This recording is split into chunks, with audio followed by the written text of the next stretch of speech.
Well, good morning. Through this school year, the key phrase that captures our vision as a church body is this phrase, restoring an authentic faith. Restoring an authentic faith. And during the fall, we're focusing on the first portion of that phrase, restoration. And we're going to try to learn what restoration means. And we've been learning about restoration by studying a quite famous book about restoration, the book of Nehemiah. And today we'll be finishing that series on Nehemiah. And in case you've maybe missed some of this series or are new to the book of Nehemiah, essentially that book just chronicles for us, it records for us the return of the Hebrews from exile in Babylon. And they return and start restoring the walls of Jerusalem.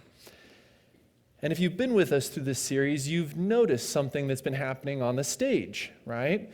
Maybe you were confused at first, but all these blocks were in a rubble pile, kind of like how they are right now, in that very first message of Nehemiah. And then through the weeks, we saw as literally there was a wall that was starting to get rebuilt on the stage, just like there was a wall that was getting rebuilt in Jerusalem. And now, today, we've reached the final chapter of Nehemiah.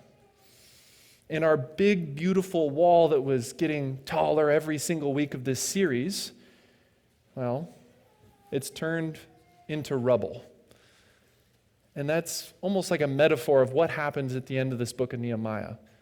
Okay, literally the wall doesn't fall down in Jerusalem, but the last chapter of Nehemiah, it feels like that.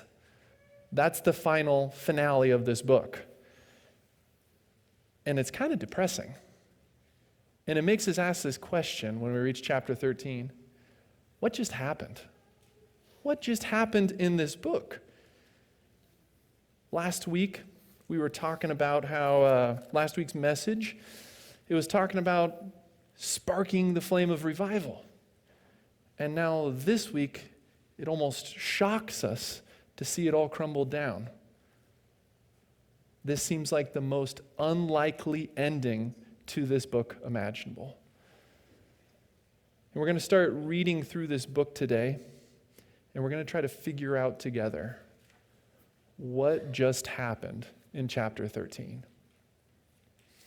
And I thought maybe an illustration would help capture for you the entire book of Nehemiah. What happens as a whole in this book?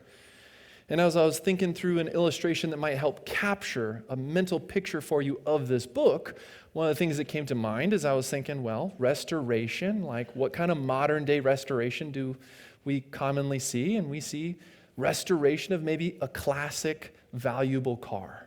A classic car. Has anyone ever seen a car restoration before? Seen a restored classic car? Yeah. There's shows about it on TV. We see pictures of it in magazines at the store.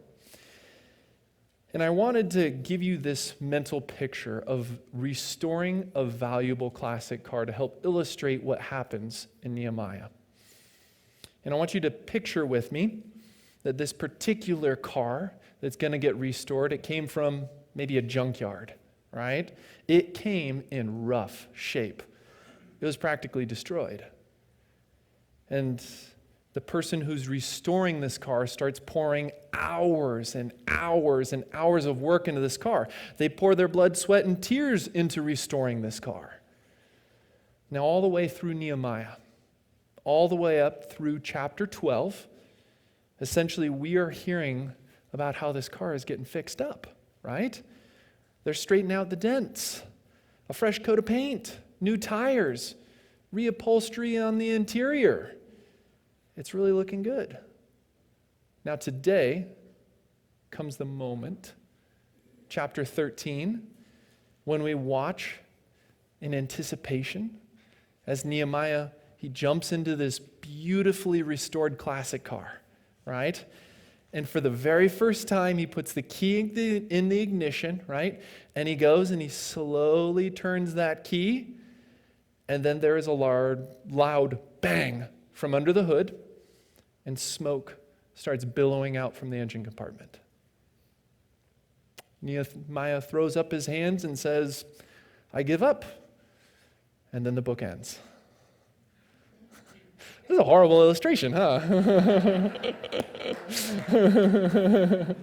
But there you go. That, in a nutshell, is the book of Nehemiah. And if we really start to understand, man, if chapter 13 just wasn't in this book, it'd actually be an encouraging story. But chapter 13 is the most important chapter of this book. Chapter 13 is where we receive the most important message, the most important lesson about restoration. So keep this mental image of Nehemiah with you through this message, this image of restoring the car, hopping in, turning the key, boom, the engine explodes. Because we're going to use this mental image throughout the message. And here's a little roadmap of where this message will take us as we try to capture chapter 13. We're essentially going to start by processing through and reading chapter 13. You'll see firsthand and watch as the engine explodes. Then we're going to ask a critical question. Why? Why? Why did this happen? Why was this book written this way? Why does this book essentially end in tragedy? For some of us, that's a shock. The book of Nehemiah is like a classical tragedy. Why did the engine explode? And after we ask that why question, we'll be ready to see firsthand the big lesson of this book. So just to recap our roadmap, watch the engine explode, right? Then we're going to ask why, and then we're going to see the big lesson from this book. All right, let's look closer at chapter 13 and watch the engine explode. Now, as you turn to chapter 13, and before we start reading, I just want to point out a few observations that will really help you read chapter 13 a lot better. It'll help you to see what's happening in chapter 13. Because although chapter 13 is kind of depressing, right? Chapter 13 also is a literary masterpiece. This chapter is meticulously crafted. And it's put together just so that it can kind of have that punch at the very end of the book that teaches us that critical lesson. So chapter 13 has been crafted and put together with 3 distinct parts. It has 3 parts to this chapter. And the reason chapter 13 has 3 distinct parts is because the book of Ezra and the book of Nehemiah, they used to be one book. It used to be one continuous long book called Ezra-miah. No, that's a joke. The whole book was called Ezra, right? But they separated it out into 2 books.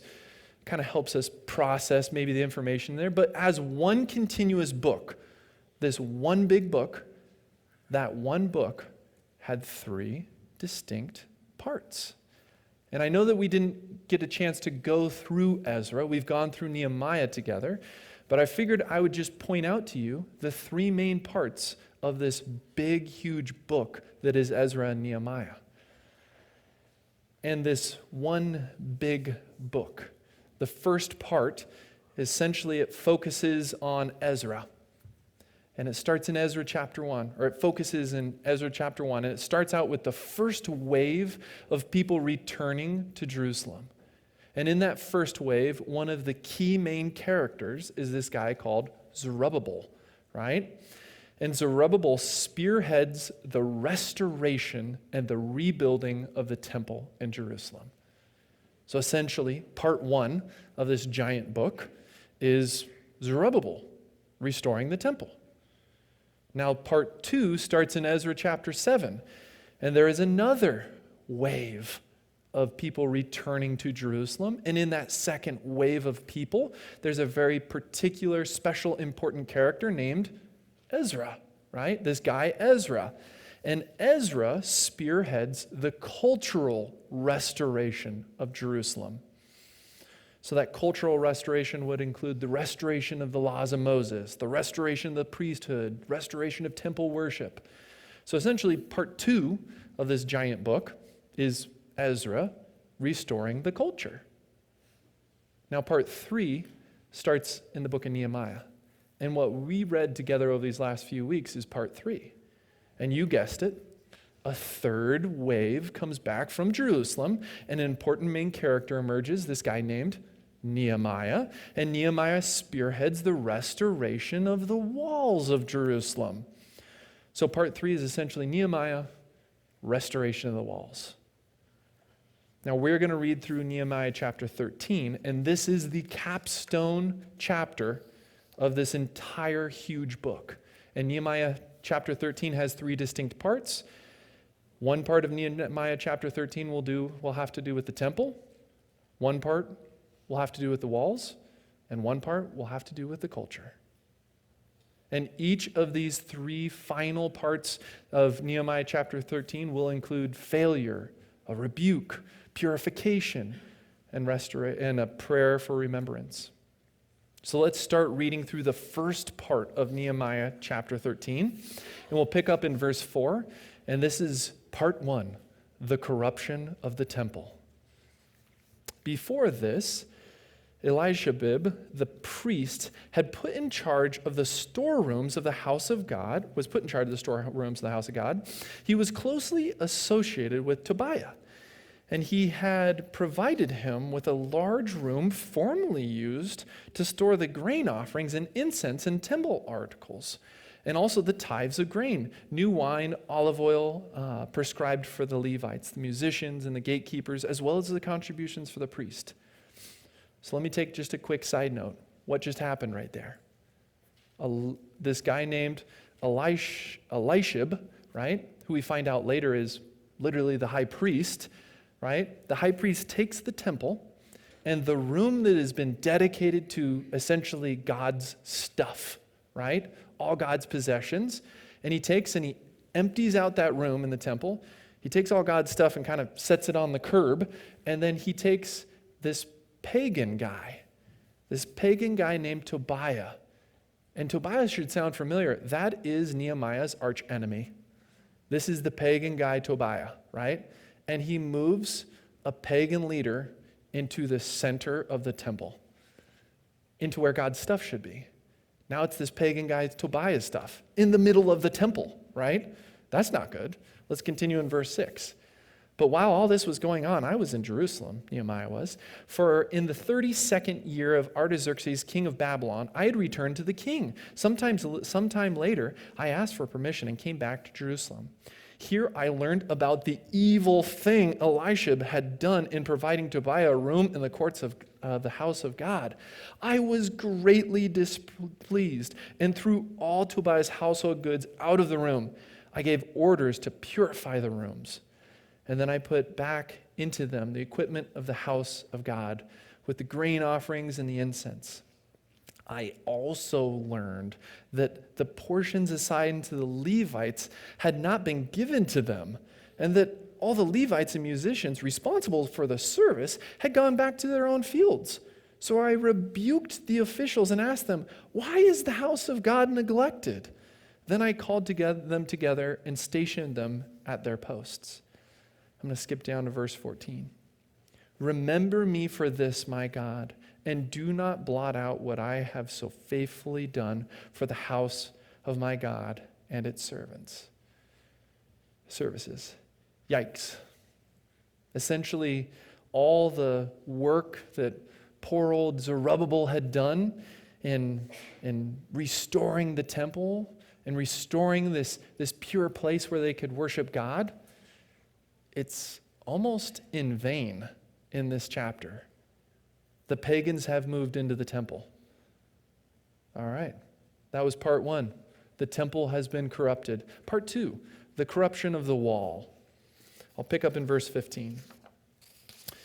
In those days, I saw people in Judah treading wine presses on the Sabbath and bringing in grain and loading it on donkeys, together with wine, grapes, figs, and all other kinds of loads. And they were bringing all of this into Jerusalem on the Sabbath. Therefore, I warned them against selling food on that day. People from Tyre who lived in Jerusalem were bringing in fish and all kinds of merchandise and selling them in Jerusalem on the Sabbath to the people of Judah. I rebuked the nobles of Judah and said to them, "What is this wicked thing you are doing, desecrating the Sabbath? Didn't your ancestors do the same things, so that our God brought all this calamity on us and on this city? Now you are stirring up more wrath against Israel by desecrating the Sabbath."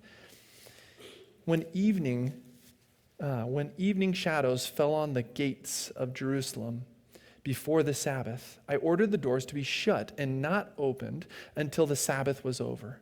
I stationed some of my own men at the gates so that no load could be brought in on the Sabbath day. Once or twice, the merchants and sellers of all the kinds of goods spent the night outside Jerusalem. But I warned them and said, "Why do you spend the night by the wall? If you do this again, I will arrest you." From that time on, they no longer came on the Sabbath. Then I commanded the Levites to purify themselves and go and guard the gates in order to keep the Sabbath day holy. Remember me for this, my God, and show mercy to me according to your great love. Basically, all this work is being done on the Sabbath, right? It's flowing in through the very gates, the walls of Jerusalem that Nehemiah helped build. And those walls were supposed to help protect them from the pagans, right? From the bad people, the broken people outside. And they're just flowing right in.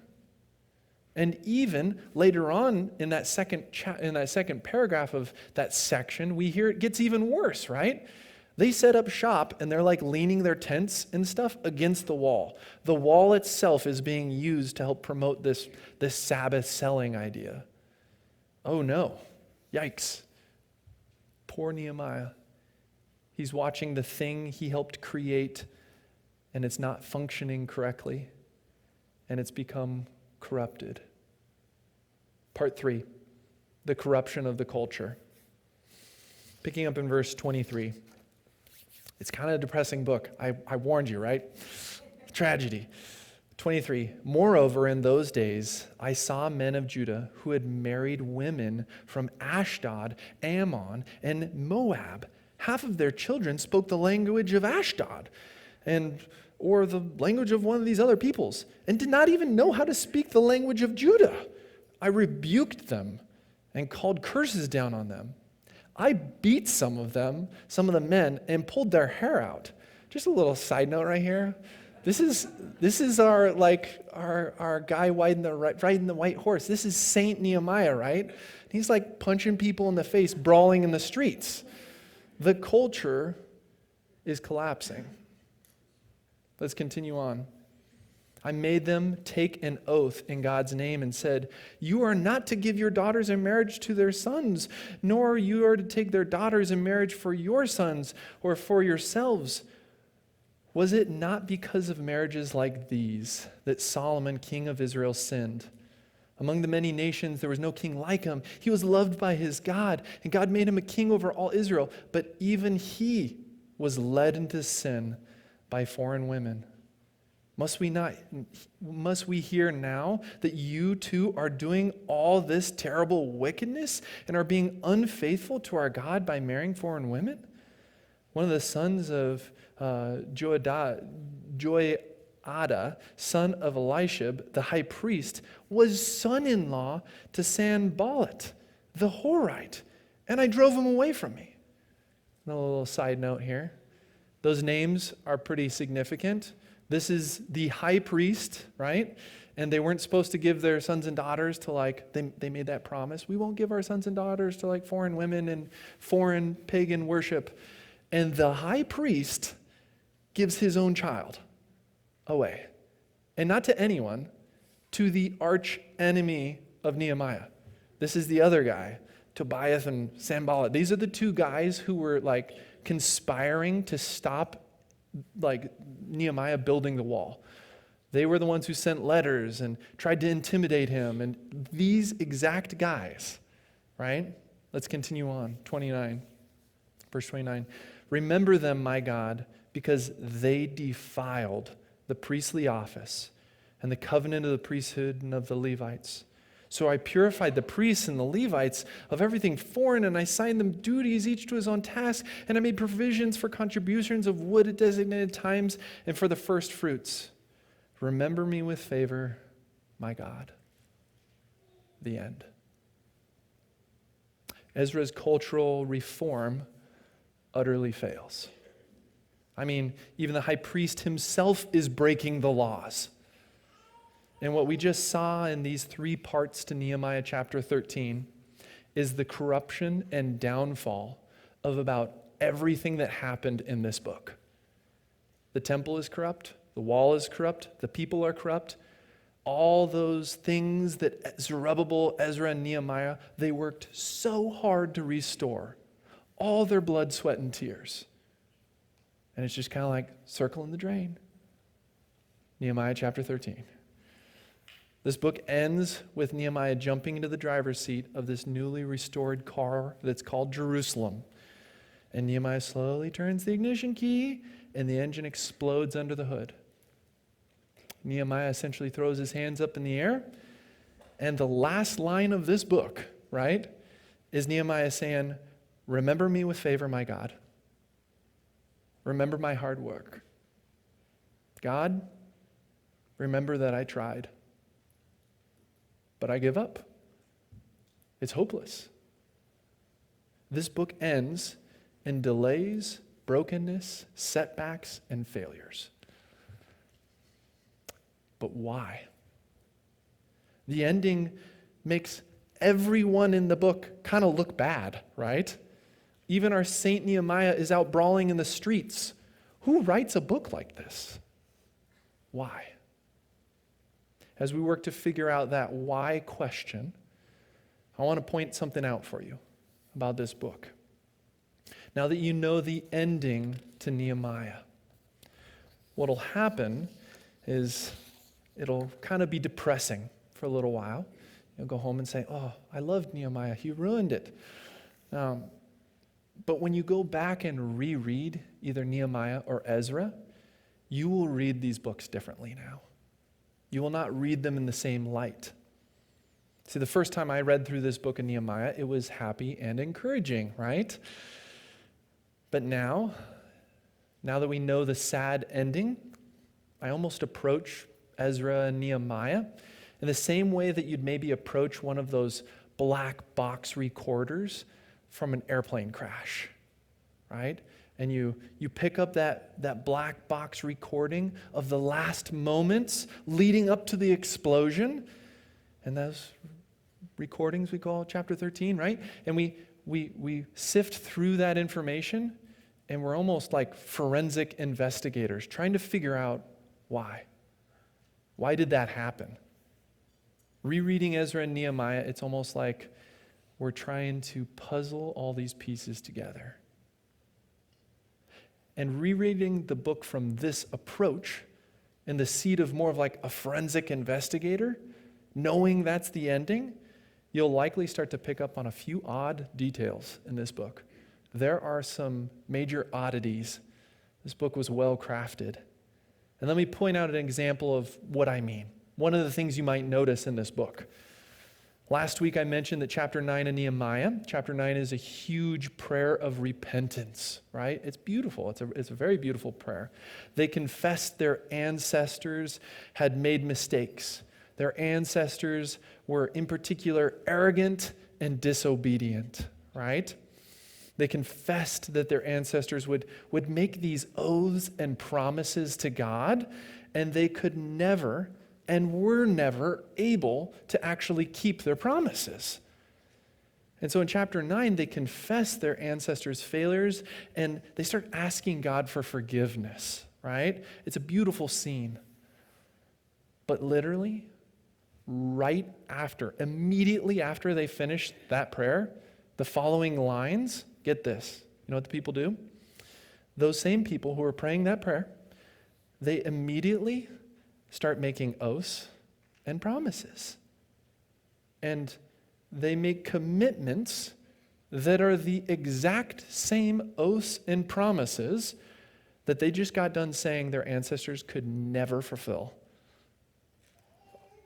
forensic investigators, right? Are you beginning to see some of the irony here that's emerging? Well, let me crank that irony up to 11, right? Because in Nehemiah chapter 10, right after they say, we're going to make these promises to God, we're going to make oaths, everybody make a seal. We promise we'll do this. Our ancestors couldn't, but we will. And in Nehemiah chapter 10, they carefully and painstakingly point out all the specific details of what they're going to do right? They make the details of this promise that they're making to God. And for example, in chapter 10, it says things and it details how they promise they will never give their sons and daughters in marriage to the pagan people. They promise they will never buy or sell on the Sabbath. They promise to pay and contribute to support the Levitical priesthood. That way, the priests don't have to go out in the fields and abandon their posts. They promise not to neglect the temple. You'll even get a hoot out of this next one, right? There's a whole long section in chapter 10 where it goes through all the details of how they specifically promise that they will only use the storerooms of God to store God's temple articles in and the tithes, right? It's a whole long section. God, we're going to do it right this time. So the first time we read through Nehemiah 10, we maybe thought to ourselves, that was an odd list of promises to make, right? But the second time reading through Nehemiah, as we look at the black box recording, it would hit us. Oh my goodness. Literally every single line, every single detail of the oath that they take in chapter 10, they break in chapter 13.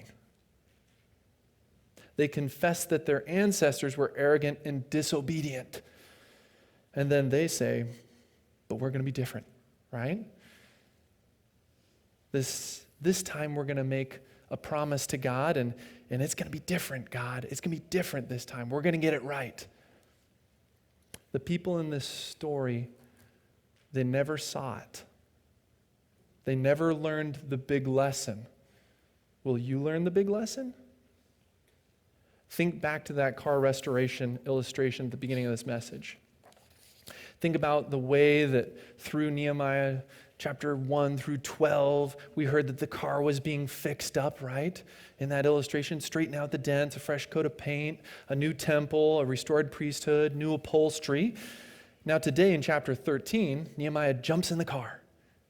He slowly turns the key, and with a bang, the engine explodes.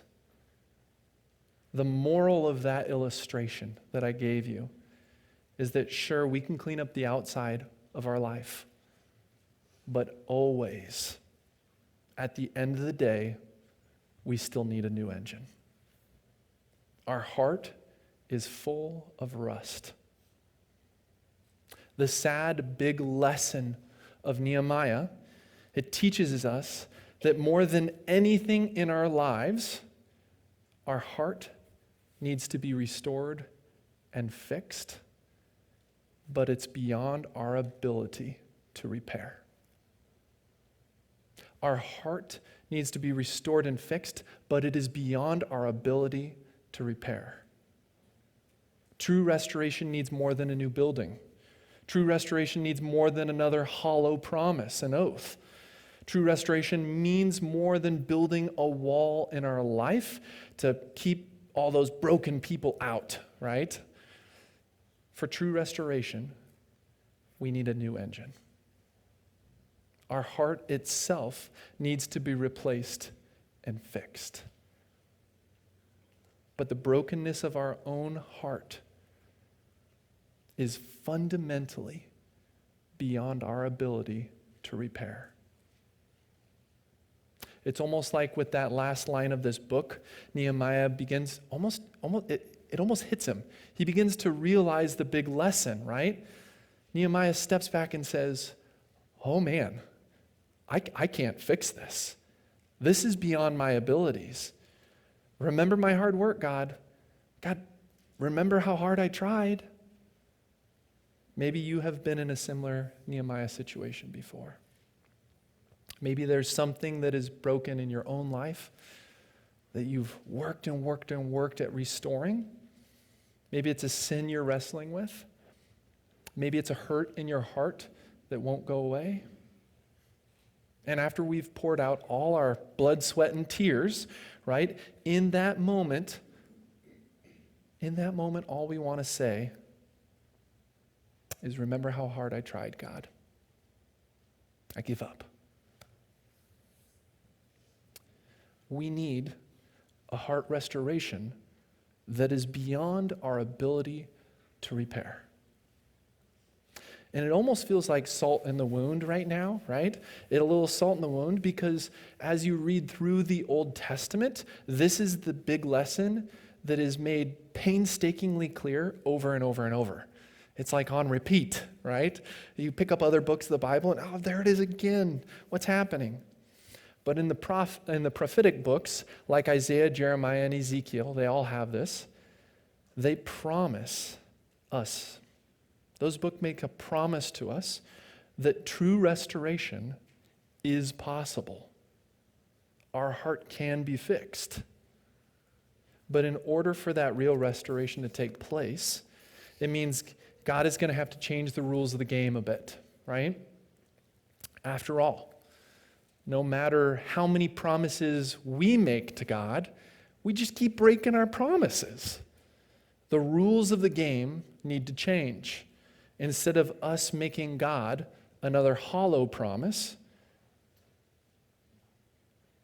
God needs to make us a promise. God instead stops and turns, and God starts making us a promise. And I want you to listen to the kind of promise that God makes. Listen to the kind of promise that God makes to you. I'm going to read for you Ezekiel chapter 36, verse 25. I will sprinkle clean water on you, and you will be clean. I will cleanse you from all your impurities and from all your idols. I will give you a new heart, and I will put a new spirit in you. I will remove from you your heart of stone and give you a heart of flesh. And I will put my spirit in you and move you to follow my decrees and be careful to keep my laws. Then you will live in the land I gave your ancestors. You will be my people, and I will be your God. The book of Nehemiah has been carefully crafted to make it glaringly obvious to us that the people are no better than their arrogant and disobedient ancestors. Nehemiah takes that classic stereotype that's in our mind that maybe we think to ourselves, I need to do it. I need to fix it. I'm the one who will help make the restoration. And the book essentially ends by punching us in the gut and saying, no. No. The same old answer will not work.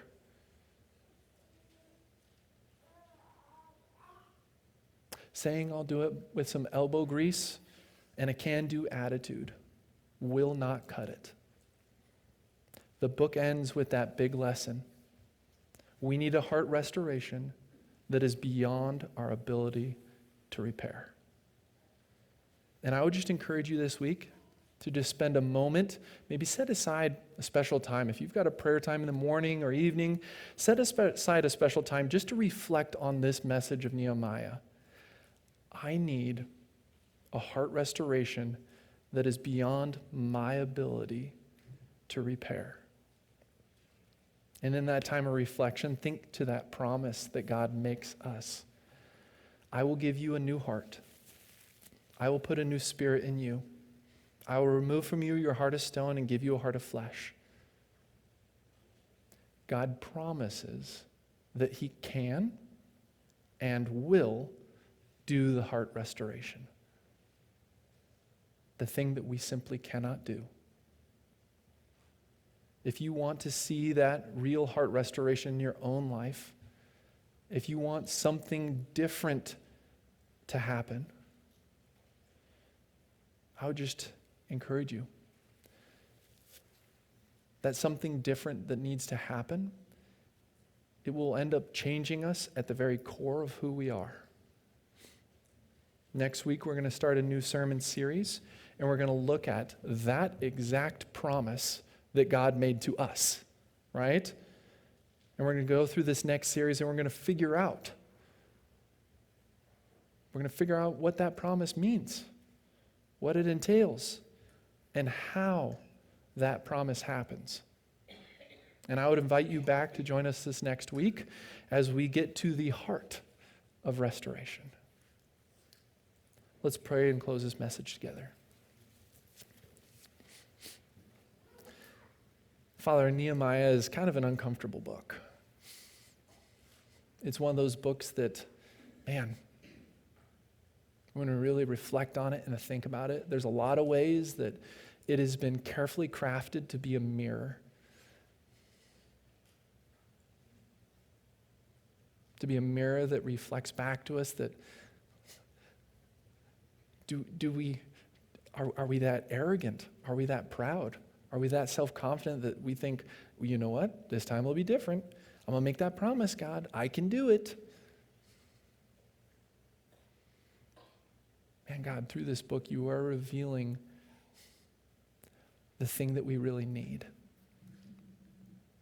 And that first step, the biggest lesson for us to take away is the thing we really need. We can see it, but we're not able to do it. And so we need you working in our hearts. Over these next few weeks, would you be with us and guide us through this next series as we learn about how that happens? What does that entail? Would you be working in our lives this week? Because maybe there's some of us that have been working and working and working. We are at that point where we're just saying, man, I'm ready to throw my hands up. I can't do it.